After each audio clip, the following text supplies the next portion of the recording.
সালাতে দোয়া কবুল হয়। সালাতে দোয়া কবুলের 3 জায়গা। একটা হচ্ছে তাকবীরে তাহরিমার পরে আমরা সানা পড়ি না, আমরা তো একটা পড়ি।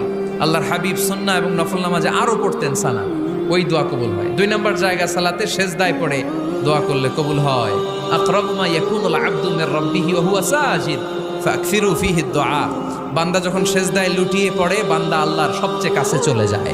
তা কিন্তু বিশ্বনবী বলে সেজদাটা তোমার রবের কুদরতি পায়ের উপরে পড়েছে। সেজদায় পড়ে দোয়া করেন। সালাম ফিরানোর আগে বিশ্বনবী দোয়া করতেন, লা ইউসাল্লিমান্না আহাদুকুম হাত্তা ইয়াতাআওয়াযা মিন আরবা'a। আল্লাহর হাবিব বললেন 4 জিনিস থেকে পানাহ না আছে আমার কোন উম্মত যেন সালাম না ফিরায়। তারা যেন পড়ে আল্লাহুম্মা ইন্নী আউযু বিকা মিন আযাবিল কবর, আউযু বিকা মিন আযাবি জাহান্নাম, আউযু বিকা মিন ফিতনাতিল মাহইয়া ওয়াল মামাত, আউযু বিকা মিন ফিতনাতিল মাসিহিদ দাজ্জাল। আল্লাহ কবরের আযাব থেকে বাঁচাও, আল্লাহ জাহান্নামের আগুন থেকে বাঁচাও, আল্লাহ জীবন